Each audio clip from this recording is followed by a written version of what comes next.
Ce n'était pas les 24 heures, c'était les 14 heures, puisque il y avait la canicule. Expliquez-nous un petit peu comment ça s'est passé ce changement. Bah oui, une édition un peu spéciale pour cette 24e édition. Euh, on est content qu'elle ait eu lieu. Voilà, donc 14 heures roller du Mans, ça sonne bien par rapport à un 24 heures habituellement. Voilà, donc cette année c'est particulier. On est très content que les autorités nous aient permis de maintenir l'événement. On a été entendu, on a montré qu'on a pu mettre en place des choses qui étaient au niveau sécurité pour les patineurs et pour le public, pour les bénévoles, qui étaient à la hauteur de la canicule qu'on subit actuellement. Et puis patiner de nuit, finalement on avait à peu près les températures qu'on a habituellement en pleine journée sur 24 heures. Et donc c'était une belle expérience, une nouveauté. Parti à 22 heures, donc on n'avait jamais testé, mais on a bien aimé. Voilà, coucher du soleil et puis finir à midi. Voilà, c'était une belle édition, 14 heures. Tout le monde a pu patiner, toutes les catégories ont pu patiner, et ça c'est très très bien. Et voilà, tout le monde est très content. On a eu un super podium à la fin et voilà, tout le monde est très content de cette édition. Et nous, en tant qu'organisateurs, surtout en tant qu'organisateurs, ben, c'est les sourires qu'on a à la fin. Tous les gens qui sont heureux, et qui nous remercient, toute l'équipe, d'avoir pu maintenir cet événement.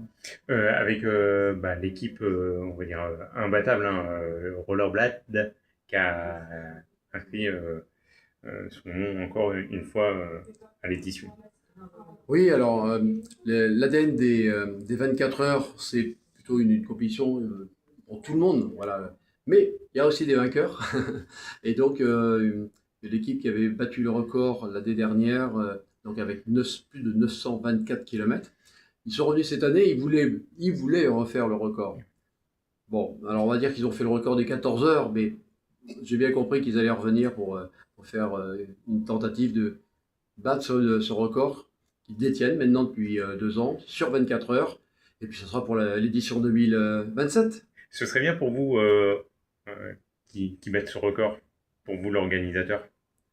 Alors oui, c'est toujours une satisfaction de voir le record qui progresse d'année en année. On avait franchi il y a déjà une dizaine d'années Hmm. la barre des 900 km. Là, ils ont poussé un peu plus loin, 924. Je pense qu'un jour, on peut arriver à 930, c'est réalisable. Et il faut des bonnes conditions, il faut des super athlètes, il faut des bonnes conditions, pas trop de vent, pas trop chaud, pas trop froid. Mais voilà, donc on est content que cette équipe ait fait ce record et je pense qu'on va les revoir l'année prochaine. Un mot aussi sur les solos, parce que ils en ont bavé aussi, hein, les solos. Oui, alors les solos, c'est vraiment une catégorie particulière pour nous parce ils sont une centaine, hein, c'est la tribu dans la tribu roller. Et on a toujours sur le podium pour la septième fois, voilà, Karine Urvois, Kiki Roller, septième fois qu'elle gagne au Mans. Bon, c'est vraiment exceptionnel et voilà, elle approche les 60 ans, hein, et elle est toujours là. C'est vraiment, des fois on dit la Jeannie Longo un peu du roller, mais on est très content. Et puis il y avait Igor aussi qui est revenu sur le podium et qui gagne. Donc c'était voilà, un bon retour aussi pour lui sur 24 heures. Un mot aussi sur l'invité de marque cette année qui a donné les 24 heures, qui a donné le départ des 24 heures, enfin 14 heures. Alors, cette année, on était très heureux d'accueillir Pascal Briand. Ah, c'est un grand champion, il devient une légende de notre sport et voilà, qui a participé dans les équipes pro. Il a gagné la Coupe du Monde, il a été 8 fois champion du monde. Il a gagné Le Mans. Il l'a gagné avec la fameuse équipe qui a battu le record, enfin la barre des 911 km qu'ils avaient fait à l'époque.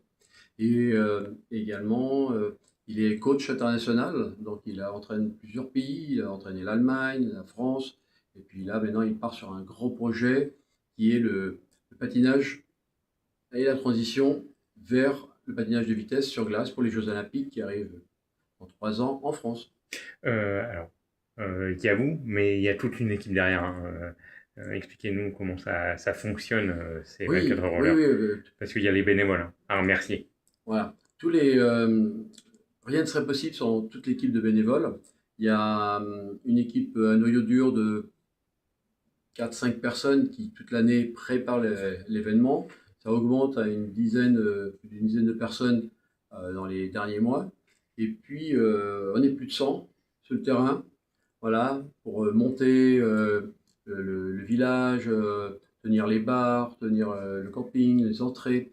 Voilà, et ça fait beaucoup de monde et beaucoup de bénévoles qui sont. On remercie vraiment toutes ces personnes qui sont des passionnés. Voilà, hier, pendant la cérémonie avant le départ, on a pu remercier un bénévole, un juge, qui sont très importants les juges, parce que s'il n'y a pas de juge, il n'y a pas de course.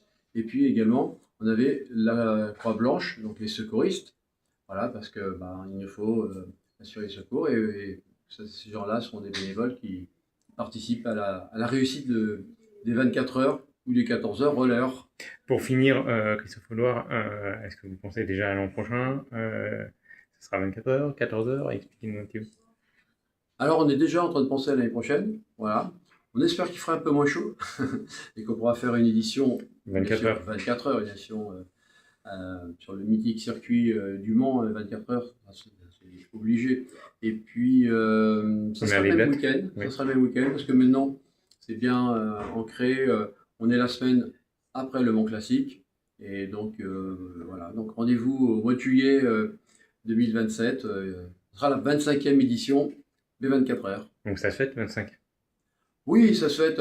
C'est la fête tout le temps. Il y aura des surprises? C'est tout le temps la fête. Alors, je ne peux pas encore en dire beaucoup, mais on a une petite surprise qui se dessine. Et puis même pour 2028, on a déjà pensé à quelque chose. Voilà, donc on est très heureux. Et pour plus d'infos, il y a le site internet et puis il y a une page Facebook qui est très bien faite. Hein. Oui, alors il y a le site internet pour avoir plus d'informations tout au long de l'année. Il y a la page Facebook, Instagram, qui nous permet de garder le contact avec toute la grande communauté du roller.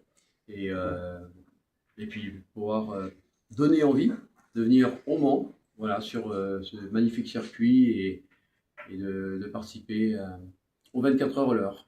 Merci Christophe Audouard. Merci.